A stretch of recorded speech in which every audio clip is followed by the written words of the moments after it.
अस्सलाम वालेकुम वरहमतुल्लाहि वबरकातुहू। तो सूरह बकरा की आयत नंबर 255 जो कि आयतुल कुर्सी की शक्ल में हम पढ़ चुके हैं। तो आज हमारा सबक है आयत नंबर 256। मोअज़्ज़ज़ सामीन, आयतुल कुर्सी एक ही आयत है और इसका मकसद और मफहूम आपको मैंने कोशिश की है कि अच्छी तरह बावर करवा सकूं। तो आऊज़ु बिल्लाहि मिनश शैतानिर रजीम, बिस्मिल्लाहिर रहमानिर रहीम। ला इक्राहा फिद्दीन, दीन में कोई जबरो करा नहीं है। कद तबय्यन रुश्द मिनल गई, अलबत्ता तहकीक हदायत और गई यानी जलालत, गमराही, हदायत और गमराही में फर्क नुमायां हो चुका है। फामा में यकफुर बित्तागूत, पस जो तागूत का इनकार करे, वयुमिन बिल्लाहि, और अल्लाह पर ईमान ले आए, फाका दिस्तम सका, इसने एक ना टूटने वाला मजबूत सहारा थाम लिया। लन फेसामा लहा यानी ना टूटने वाला, ला ना, लन फेसामा लहा यानी जिसके लिए टूटना बना ही नहीं, ना टूटने वाला सहारा जो था वो उसको थाम लिया। वल्लाहु समीउन अलीम, और अल्लाह सब कुछ खूब सुनने वाला और जानने वाला है। तो मोअज़्ज़ज़ सामीन कराम, ये आयत जो है इसमें एक बात शुरू में वाज़ी हो गई है कि दीन में जबर नहीं है। दीन में जबर नहीं है। आपने अक्सर सुना होगा, कुछ उलमा हजरात भी और आम इंसान भी कहते हैं 7 साल की उम्र में अगर बच्चा जो है वो नमाज नहीं पढ़ता तो उसको सख्ती से मार के भी नमाज पढ़ाई जाए। अब ये देखना है लोगों की उस बात को जो हदीस की शक्ल में लोगों ने बयान की है उसको मानना है या कुरान को मानना है। इसीलिए हमारे बच्चे नमाजें नहीं पढ़ते क्योंकि हम जबर करते हैं। मोहब्बत पैदा करनी है, जबर नहीं पैदा करना। तो आप जबरी शक्ल में स्कूल बच्चे को भेज दें, कुछ पढ़ के नहीं आएगा। जबरी तौर पर आप कोई भी किसी अमल काम पे भी अमल दरामद करवा लें, उसको कभी रेगुलर बच्चा नहीं कर पाएगा, हम खुद नहीं कर पाएंगे। तो अब आपने यानी दीन क्या है, लअल्लकुम तफक्करून, ताकि तुम गौर करो। आप गौर तो कर लो ना कि अल्लाह ने फरमाया जबर नहीं है। अब उलमा कहते हैं कि बच्चे को मार कर नमाज पढ़ाओ। ऐसा आम दुनियावी तालीम में भी आपको पता है कि हमारी हुकूमत ने बिलखसूस जो है इस पे फोकस किया है कि बच्चों के ऊपर तशद्दुद ना किया जाए। हम इस्लाम के दोहरे मयार के कायल हो चुके हैं। दीन में जबर नहीं है। बच्चे को मोहब्बत सिखाइए, मार के नमाज ना पढ़ाइए। मोहब्बत पैदा होगी तो अल्लाह के हजूर जब वो झुकेगा तो कम से कम दिल से झुकेगा, और इंशाल्लाह आप इस पे देखेंगे मोहब्बत आपके अंदर पैदा हो तो आप वुजू करेंगे तो नमाज का लुत्फ और होगा। जबरी 5 वक्त आपने जाना है तो ये एक रेगुलरिटी है जो इस्लाम ने लोगों के अंदर 5 वक्त पैदा करने की कोशिश की। लेकिन आगे चल के मैं आपको ये भी बताऊंगी कि जैसे अल्लाह ताला ने फरमाया है कि सुबह शाम अल्लाह का जिक्र करो, फिर कभी कहा दिन ढले जिक्र करो, कभी कहा दिन चढ़े जिक्र करो, कभी कहा कि सूर्य निकलने से पहले जिक्र करो। यानी ये मुख्तलिफ औकात हैं, मुख्तलिफ अंदाज में बयान किए गए हैं। जिस तरह कुछ लोग नमाजें जमा करके पढ़ते हैं, जैसे हज में पढ़ी जाती हैं 2-2, जोहर और असर, मगरिब और इशा। अब ये एक लग हो गया। किसी तरह भी इबादत गलत नहीं होती। इबादत में मोहब्बत अल्लाह को चाहिए, खलूस चाहिए, खुशू चाहिए। तो अब क्या बात तय हो गई है, अल्लाह ने क्या फरमा दिया है कि दीन में जबर नहीं है। और कद तबय्यन रुश्द मिनल गई, अब अल्लाह रब्बुल इज्जत ने फरमाया है तबय्यना के मानी है वाज़े हो जाना, खुलकर सामने आ जाना। रुशद के मानी है हिदायत, गई के मानी है यानी गमराही, जो वो रास्ता जो हमें गमराह करते। अल्लाह ने फरमाया दोनों चीजें आपके सामने वाज़े मैंने कर दी हैं, रुशद भी और गई भी। यानी हदायत, रुशद के मानी हदायत, और गमराही यानी जलालत, जिल्लत। जब इंसान अपने ईमान से फिर जाता है तो वो फिर जलालत ही होती है। वो चाहे जाल वाली जलालत हो और चाहे जवाद वाली हो। जाल वाली जलालत दुनियावी जिल्लत में भी आ जाती है, जवाद वाली जलालत जो है वो अकीदे के हवाले से गमराह कुन शख्स के ऊपर जो है वो अप्लाई होती है। अब अल्लाह ने फरमाया वाज़े हो चुकी है। अब आपके ज़हन में सवाल उठना चाहिए कि अल्लाह कहते हैं वाज़े हो चुकी है, किधर वाज़े हुई है? हमें तो अभी तक पता नहीं चला, हमें तो अभी तक समझ नहीं आई। हम तो अभी तक अल्लाह रब्बुल इज़्ज़त ने इंसान को अशरफुल मखलूकात पैदा किया है। जब इंसान से अशरफ कोई है ही नहीं है तो फिर हम घोड़े से क्यों मांगेंगे, फिर हम बछड़े से क्यों मांगेंगे, फिर कब्रों पे जाके मेले क्यों लगाएंगे, फिर उनको उन बुजुर्गों से क्यों मांगेंगे जो मर गए हैं, जिनके लिए साले सवाब करने का हुक्म है, जिनको दुआ करके बख्शिश के जरिए जो है उनको अल्लाह से हजूर जो है माफी का हुक्म है, हम उनसे अपनी मुरादें क्यों मांगेंगे? ये गुमराही है। इंसान खुद को समझे आप सबसे अफजल हैं।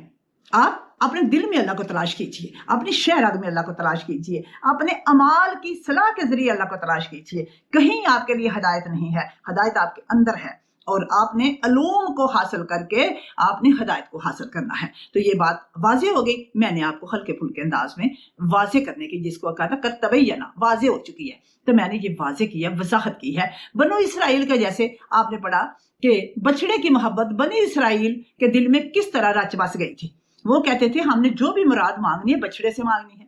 जिस तरह अहले तशरीह कहते हैं कि यानी घोड़े की निस्बत बादशाह हुसैन से है तो इसलिए घोड़े से मुरादें मांगनी चाहिए। इसका मतलब है अल्लाह ने जो फरमाया है वो पीछे रह गया। चीजों की निस्बत चाहे बादशाह हुसैन से हो या रसूल से हो, वो मोहब्बत का इजहार तो आप कर सकते हैं, लेकिन अपने हाथ से आप बना के उसको पूजागाह नहीं बना सकते। आपने बड़ी तवज्जो रखनी है। ये शबानुल मुअज्जम का महीना जा रहा है और शबानुल मुअज्जम में यानी जो लोग ये इस महीनों के हिसाब से वो देखते हैं चीजों को, तो इसमें बादशाह हुसैन की वलादत पाक भी है और 15 तारीख तक वलादत पाक ही है आइमा मासूमीन की। तो हम आइमा मासूमीन से हट के जो है हम कहीं और चले गए हैं, हम जो है दरूद वालों से हट चुके हैं। इसी वजह से हम मरे हुओं की कब्रों पे जाकर पागल और दीवाने हुए जा रहे हैं और हमें ये अंदाजा ही नहीं है कि दरूद वाले अफजल हैं, जिनके ऊपर दरूद पढ़ के हमारी दवाएं कबूल होती हैं। फिर उसके बाद वो लोग उम्मत में से अफजल हैं जो आइमा मासूमीन यानी दरूद पाक के जरिए अपनी इस्लाह करते हैं। ये नहीं है कि ऊपर से जो है वो मियाँ तस्बी और अंदर से मियाँ कसबी, यानी ज़ाहरी अमाल और अंदर के और। एक हुक्म जो हो गया दरूद का और दरूद पे ईमान लाने का, और मजीद समझा दिया गया कि इन पे दरूद के बगैर मैं दुआ कबूल नहीं करता, और मजीद सरकार दो आलम सल्लल्लाहु अलैहि वसल्लम ने फरमा दिया कि लानत हो उस पे जो मुझ पे दरूद नहीं पढ़ता। और उस पे कितनी बड़ी लानत हो गई जो दरूद पढ़ के दरूद वालों के ऊपर शक करता है। आप और मैं हम मर जाएंगे तो फिर उसके बाद हमारे अमाल तोले जाएंगे, फिर हमारे जो है फैसले होंगे। ये तो वो है जो जन्नत की सरदारी के हुदूद पर फायज है। हमें इनके बारे में सोचने या किसी मुल्ला से पूछने की जरूरत नहीं है। तो ये वाजे मैंने किया है कर तबैयना की, मैंने आपको तशरीह बताई है कि वाजे कैसे हुआ है, ऐसे वाजे हुआ है। तो शबानुल मुअज्जम के रोजों की फजीलत के हवाले से भी इस माह की बेहद रोजों की फजीलत है। इसके अंदर जो लोग ईमान रखते हैं इस बात पे कि नजर न्याज देना चाहते हैं और किसी गरीब को या खुबदार को कोई खाना खिलाना चाहते हैं, इसकी भी बेशक जो है हर वक्त अहमियत है। लेकिन अगर शबानुल मुअज्जम जो नबी पाक सल्लल्लाहु अलैहि वसल्लम ने फरमाया ये मेरा महीना है, आप सरकार ने फरमाया शबान मेरा महीना है, जिसको आपने मेरा कहा तो उस मेरे के अंदर क्या हुआ, एक लम्हे के लिए जो है हमें जरूर सोचना होगा कि इसमें नबी पाक सल्लल्लाहु अलैहि वसल्लम की पसंद की क्या चीज है, जिसको आपने फरमा दिया कि ये मेरा महीना है, जबकि हर चीज तो अल्लाह की है। तो रसूल को क्या मिला इसमें, तो ये आपने जरूर सोचना है। एक सेकंड के लिए सोचेंगे तो आप करोड़ों घंटों का सवाब पाएंगे इंशाल्लाह। फामाई में यकफर बित्तागूत, जिसने अब सबसे पहले क्या जरूरी होता है, जैसे आपने कलमे पे गौर कर लीजिए, हम पढ़ते हैं ला नहीं है इला, अल्लाह इला कोई नहीं है। अब इसी तरह यहां भी है, सबसे पहले उन तमाम बुतों का इनकार करना होगा, उन तमाम कबूर के ऊपर जाके मुरादें मांगने का इनकार करना होगा। जानवरों की पूजा यानी गाय की पूजा करने वाले, घोड़े की पूजा करने वाले, बिछड़े की पूजा करने वाले, इन सब चीजों का इनकार करना होगा। कुत्ते वाले बाबा जी इनकार करना होगा, कामा वाली सरकार इनकार करना होगा, जिंदा पीर इनकार करना होगा। ये सब हमारे अंदर छोटे छोटे बुत हैं। हजरत इब्राहीम अलैहिस्सलाम ने सबसे पहले बुत बेचने के ऊपर ही आपका जो है पूरा एक ईमान खड़ा है कि आपने इनकार कर दिया, रिफ्यूज कर दिया कि मैं ये काम नहीं करूंगा। तो हम खुद जो है वो बुत शिकन होने के बजाय हम बुत परस्त हैं। नाम बदल गए हैं, सुना, नाम बदल गए हैं मुअज़्ज़ज़ सामीन, नाम बदल चुके हैं, लेकिन बुत जो है वो अभी भी वैसे ही पल रहे हैं। नाम बदल गए हैं, कोई दाता साहब बन गया है तो कोई कामा वाली सरकार बन गई है। तो अब ये है सबसे पहले क्या करना है, फम्मे यकफर बित्तागूत, शैतान का पहले इनकार करना है। ये सब शैतानी कुव्वतें हैं, आप सबसे पहले इनका इनकार कर दो। आप आज की डेट में अपने दिल से ये बात खत्म कर दो कि आप कभी भी मुराद मांगने अल्लाह के अलावा कहीं नहीं जाएंगे। आप इल्म हासिल करने के लिए जो है आप अब आज तो जरूरत नहीं जाने की भी रह गई, क्योंकि आपके पास नेट का जो है वो एक पैकेज मौजूद है। तो आप नेट के जरिए जो है अलूम सीखिए और आपको किसी के पास इल्म के हवाले से भी जाने की जरूरत नहीं है। तो अब क्या हुआ, सबसे पहले इन तमाम तागूतों का इनकार करना होगा। तागूतों, शैतानी कुव्वतों, शैतानी कुव्वतों का पहले इनकार करना है। और ये सारी शैतानी कुव्वतें हैं। बनु इसराइल ने क्या कहा था? हाँ, उन्होंने कहा था कि हमने क्या किया है, एक बछड़े का जो है कालब हमने सोने और चांदी से बनाया है, ये कौन सी बुरी बात है। वो चाहे आप किसी अल्लाह ने जब जानवर को मुकर्रर ही नहीं किया, किसी फरिश्ते को मुकर्रर नहीं किया कि आप उसको जो है पैगंबर इस तरह मान के तो उसके फॉलो करें, तो अल्लाह ताला ने इंसानों के अंदर इंसान मुकर्रर किए हैं। तो अब पहले तमाम तागूतों का, तमाम शैतानी ताकतों का आपको इनकार करना होगा और इंसान को अशरफुल मखलूकात मानना होगा। और उससे पहले सबसे पहले आप अशरफुल मखलूकात में सब अपनी जात को पहले माने। हम अपनी जात को नहीं मानते तो हम किसी को क्या मानेंगे। सबसे पहले हमें अपनी जात को मानना होगा। किस तरह कि हम अशरफुल मखलूकात हैं। तो ये कितनी बड़ी एजाज की बात है। और आगे क्या है फिर, तमाम शयातीन का इनकार करने, शैतानी ताकतों का इनकार करने, फिर क्या करना है, वह युमिन बिल्लाह है, और फिर अल्लाह पर ईमान लाना है। पता चला पहले अंदर के बुत जो हैं उनको तोड़ना पड़ेगा, फिर अल्लाह पर ईमान लाएंगे। अगर हम के बुत भी ठीक है, अल्लाह भी ठीक है, तो ये शिरक ही है। कभी भी राह रास्त नहीं मिल सकती, कभी नमाजें रोजे किसी काम नहीं आ सकेंगे जब तक तागूत अंदर में जो पाले हुए हैं वो नहीं टूटेंगे। और ये हजरत इब्राहिम अलैहिस्सलाम से सीखिए, क्योंकि आपने सबसे पहले, वो मुनकर हैं, वो पहला इनकार करने वाले हैं जिन्होंने बाप दादा के दीन का इनकार कर दिया। आप भी सोचेंगे तो आप भी आज उसी तरह के दीन पे खड़े हैं और आपको भी इनकार करना होगा। लेकिन समझ के बाद, समझ ना आए तो फिर जाहिर है इंसान कोई फैसला नहीं कर सकता।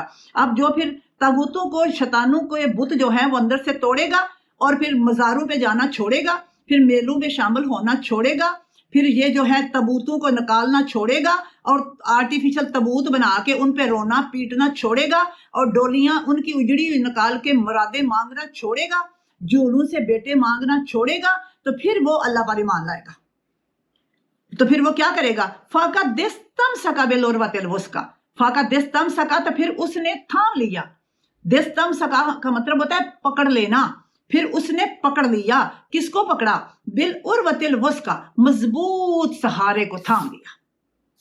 जब आपने पहले अपने जो है अंदर के तागूत तोड़ दिए, फिर अल्लाह पर खालिस करके मान ले आए, आपने आपको अशरफुल मखलूकात मान लिया, तो फिर आपने क्या किया, मजबूत सहारे को थाम लिया। आगे इतना खूबसूरत मेरे अल्लाह रब्बुल इज्जत ने ऐलान किया है कि जब ये मजबूत सहारा थाम लिया तो फिर उसके लिए आगे अल्लाह ने क्या ऐलान फरमाया है।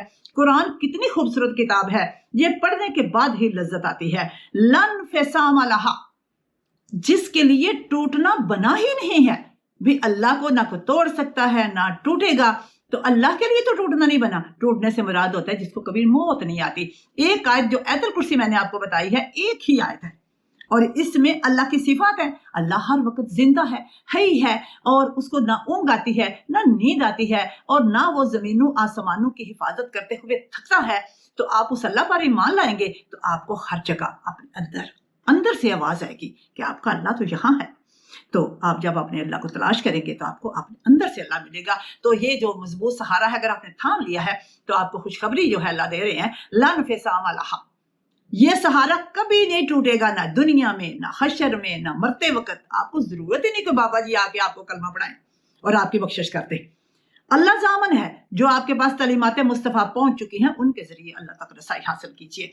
वल्लाहु समीउन अलीम, और बेशक क्या है, अल्लाह समीउन सुनने वाला है, अलीमुन जानने वाला है। अल्लाह सब कुछ सुनने और जानने वाला है। अब आपने अगर अपने दिल में अहद कर लिया, आज से आपने अंदर के बुत तोड़ दिए, बुत परस्ती छोड़ दी, आपको तो आज तक पता नहीं चला कि आप बुत परस्ती कर रहे हो, मुझे पता नहीं चला मैं बुत परस्ती कर रही हूँ। हम तो समझते बुजुर्गों की कब्रों में जा रहे हैं, लेकिन हमें कुरान ने बता दिया कि ये भी बुत परस्ती की एक किस्म है। तो इसलिए जब हमें पता चल गया तो हम कबूर पे जाना, यूं जो है मेलों में जाना, मुरादे मांगना, चढ़ावे चढ़ाना हम छोड़ देंगे। अगर हम गुरबा की मदद करना चाह रहे हैं तो आगे जो है शबान के बाद जो है रमजान जो है वो आ रहा है, और वैसे तो गुरबा हर जगह हर वक्त ही मौजूद है।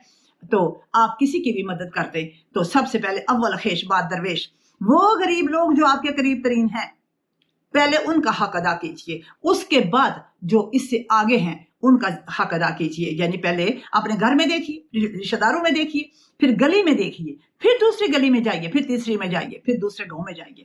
پہلے اپنے جو ہے قریبی لوگوں کو جو ہے وہ دیکھیے، ان کی ضرورتیں پوری کیجیے۔ سب سے پہلے آپ سے ان لوگوں کے بارے میں پوچھا جائے گا جو آپ کے قریب رہتے ہوئے مجبور ہیں اور آپ سے اپنا حال دل بیان نہیں کر سکتے، تو ان لوگوں کو پہلے محسوس کیجیے، ان کا حق ادا کیجیے۔ تو اس کے بعد جو ہے بار بار والے لوگوں کو جو ہے وہ دیکھ لیجیے۔ تو آج کی آیا مبارکہ میں، آیت میں ہمارے لیے کلیئر ہو گیا ہے، واضح ہو گیا، دین میں جبر نہیں ہے۔ ان بچوں کو مار مار کے نماز نہیں پڑھانی، مار مار کے قرآن نہیں پڑھانا، جیسے حفظ کا ہمارے ہاں رواج چلا ہوا ہے۔ قاری مار مار کے کھلڑی بچے کو دے دیتا ہے اور والدین سمجھتے ہیں ہم جنت میں چلے جائیں گے۔ وہ جتنا مرضی حفظ کر لے، قرآن سادہ پڑھا ہوا، حفظ کیا ہوا، طوطا رٹ والا کسی کو جنت میں لے جانے والا نہیں ہے، کیونکہ اللہ رب العزت نے جو ہے قرآن ہدایت کے لیے جو ہے ذلت سے ذلالت سے نکالنے کے لیے نازل کیا ہے، تو سمجھ کے لیے نازل کیا ہے، زندگی گزارنے کے لیے نازل کیا ہے۔ قرآن مجید میں کوئی ایک آیت بھی ایسی نہیں ملتی جس میں اللہ نے فرمایا ہو کہ اس کو یاد کر لینا اور آپ کو جو ہے وہ یہ اجر ملے گا۔ یہ اگر نبی پاک صلی اللہ علیہ وآلہ وسلم نے حفظ کا کسی وقت میں حفاظ قرآن کو جو ہے وہ لیکچر کو دیا ہوگا تو یقیناً ان کی زبان عربی ہوگی، ان کی زبان عربی ہوگی اور ان کو پوری جو ہے سمجھ ہوگی، پورا عبور حاصل ہوگا کہ وہ کیا کہہ رہا ہے۔ تو یہ ہر زبان والے کے لیے عربی میں حفظ کرنا اس کو نفع نہیں دے گا۔ تو اپنے بچوں کو مت مروائیے قاریوں سے، اس طرح آپ کے بچے کچھ نہ بن پائیں گے، کم از کم تشدد پسند ضرور بن جائیں گے، اور ان کو اپنے بچوں پہ ظلم و ستم کرتے ہوئے جو ہے وہ ڈر نہیں لگے گا۔ کیوں؟ جب اپنے بڑوں کو مارتا ہوا دیکھ لیں تو دل سخت ہو جاتے ہیں۔ تو قرآن حفظ کرتے ہوئے جو مار پڑتی ہے وہ ثواب نہیں، عذاب ہے، جو ہم نے اپنی اولاد کے لیے خود ہی مقرر کر رکھا ہے۔ ہم اپنی اولاد کے دشمن بنے ہوئے ہیں، قرآن کو سمجھنے کے لیے نازل کیا ہے۔ تو اگر آپ کو میری بات کی سمجھ آ جائے تو بڑی ہی گزارش کروں گی کہ آپ جو ہے وہ خوش نصیب انسان ہوں گے جو میری بات کو سمجھیں گے اور قرآن پاک کے ذریعے بچوں کو ہدایت کے طرف رہنمائی دیں گے، نہ کہ رٹنے کی طرف۔ تو آپ قرآن کو ترجمے کے ساتھ ان کو سمجھانے کی کوشش کیجیے، اور میں نے ایک ویڈیو پہلے ریکارڈ کی تھی، آپ نے اس پہ شاید فوکس نہیں کیا، کہ اس کو آپ اس طرح رٹانا لگائے رکھو کہ ان کو فٹافٹ جو ہے 4-5 سال 6 سال کی عمر میں یا 10 سال کی عمر میں قرآن پاک ان کو پڑھا دینا ہے، جیسے مرنے تک قرآن پاک کی تلاوت کرتے رہنا، اس کو سمجھنے کی کوشش کرتے رہنا، مرنے تک نماز جو ہے وہ پڑھنا اور پڑھتے ہوئے پڑھنا جو ہے سیکھتے رہنا۔ اس طرح مرنے تک سے پہلے جو ہے وہ حج کے لیے چانس موجود ہے، روزوں کا چانس موجود ہے۔ تو آپ یعنی کہ مرنے تک کے لیے یہ تعلیمات ہیں، یہ کبھی بھی ہم یاد کر کے ہم چھوڑ نہیں دیتے، یہ ہمارے لیے جو ہے وہ آخرت تک ساتھ چلیں گی۔ یہ ایک ایسی تعلیم ہے، تو اس کو جلدی جلدی ختم نہ کرنے کی کوشش کیجیے۔ بچپن میں بچہ یاد تو کر لیتا ہے لیکن سمجھ نہیں رکھتا، وہ اپنے جو ہے معاشی اور معاشرتی زندگی میں اس کو اپلائی نہیں کر سکتا۔ جب بچپن میں پڑھے گا تو کیسے نتیجہ نکالے گا؟ انبیاء کرام سے اجتہادی غلطیاں جو ہو گئی، حالانکہ نبی معصوم ہوتے ہیں، نبیوں سے کہاں غلطیاں ہوئیں، اور اس غلطی کی وجہ سے اللہ نے پھر کیا کہا؟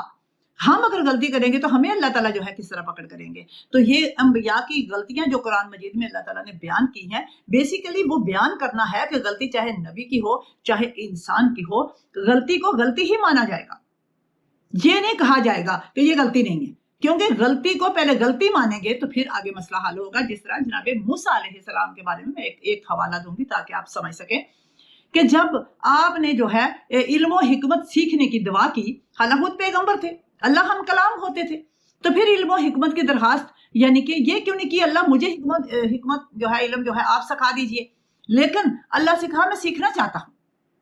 تو اللہ رب العزت نے جو ہے ایک انسان کی طرف ریفر کیا کہ جاؤ اس سے وہ تمہیں فلاں جگہ پر ملے گا۔ اب آپ چلتے گئے، انشاءاللہ آگے چل کے قرآن سے ہی یہ باتیں میں بار بار دہراتی رہوں گی تو آپ کے ذہن میں بیٹھتی جائیں گی۔ تو جس وقت ملنے کے لیے گئے تو راستے میں جہاں ملاقات کا وقت تھا وہاں اونگ آ گئی۔ آپ بھی یاد رکھیے اس میں سے کیا سیکھنا ہے کہ جب اچھا وقت آتا ہے تو انسان کو اونگ آ جاتی ہے۔ اونگ جو ہے اللہ کو اونگ نہیں آتی۔ آیت الکرسی کا فائدہ یہ ہے کہ آپ پڑھ لیں گے تو آپ کو سارے سمجھ آ جائے کہ اللہ کو اونگ نہیں آتی۔ اونگ آ گئی اور جہاں اونگ آئی تھی وہی مقام تھا، جب اٹھے تو چلے گئے، جب آگے چلے گئے تو اپنے ساتھی سے جو ساتھی تھا غلام تھا اس سے کہا کہ لاؤ مچھلی کھا لیں جو پکا کے لائے تھے، جس کے بارے میں اللہ نے فرمایا تھا یہ مچھلی جو ساتھ لے کے جا رہے ہو یہ زندہ ہو جائے گی۔ اب وہ غلام بولا کہ صاحب وہ مچھلی جو ہے وہ تو ادھر جدھر آپ کو اونگ آ گئی تھی ادھر میں بھی بیٹھا ہوا تھا، مجھے بھی اونگ آ گئی تھی، وہ مچھلی تو پانی میں چلی گئی تھی، پھر انہیں قدموں پہ واپس لوٹ کے آ گئے تو کیا ہوا؟ غلطی ہو گئی، خطا ہو گئی۔ اس طرح باتوں کو سیکھنے کے لیے، سمجھنے کے لیے اللہ تعالیٰ نے انبیاء کرام کے واقعات بیان کیے ہیں، نہ کہ پڑھ کے گزر جانے کے لیے۔ اللہ تعالیٰ نے تو نبی مکرم صلی اللہ علیہ وآلہ وسلم کے جو ہے احوال سارے بیان کیے ہیں، جہاں ذرا بھی خطا ہو یہ وہاں بیان کیا ہے۔ تو یہ بیان کرنے سے مراد ہے کہ ہم یہ غور کر لیں کہ غلطی ہماری بھی ہوگی تو ہمیں معافی نہیں ہوگی۔ انبیاء کو تو اللہ نے معافی کا اعلان کر دیا ہے، لیکن ہم اگر اس وقت تک معافی نہیں لے سکیں گے جب تک سچے نہیں ہو جائیں گے۔ تو اللہ رب العزت سمجھ عطا فرمائے اور ہم قرآن سے رہنمائی حاصل کر پائیں اور محبت کے ذریعے دین کو سیکھیں، نہ کہ جبر کے ذریعے۔ محبت ہوگی تو اللہ سے پیار کی وجہ سے ہم صبح صبح قرآن پاک جو ہے وہ ہم کھول کے ایک آیت کھڑے کھڑے ایک آیت پڑھ لیں گے، ہم کہیں گے اللہ میرے پاس تھوڑا ٹائم تھا۔ جب اللہ سے بندہ محبت سے کہتا ہے کہ اللہ ٹائم تھوڑا تھا، میں نے چاہا کہ میں آپ کی قرآن کتاب کا ایک میسج پڑھ لوں، تو جو ایک آیت پڑھ کے جاؤ گے وہ کم از کم درجنوں پڑھنے سے، رکوع درجنوں پڑھنے سے یا پارے پڑھنے سے بہتر ہے وہ جو ایک آیت آپ نے پڑھی ہے، اس کا ترجمہ آپ کے ذہن میں گونجتا رہے گا کہ میں جلدی سے آج صبح اللہ کے بھیجے ہوئے پیغام میں سے یہ پیغام پڑھ کے آئی تھی۔ تو یہ وہ کبھی بھی نہیں بھولے گا آپ کو۔ وہ ایک آیت بہتر ہے جو آپ کو یاد رہی اس سے جو آپ بھول گئے۔ تو اللہ رب العزت ہمیں جو ہے ہماری یاداشتوں کو مضبوط کرے اور صراط مستقیم کی طرف راستہ عطا فرمائے۔ اجازت چاہوں گی۔ السلام علیکم ورحمۃ اللہ وبرکاتہ۔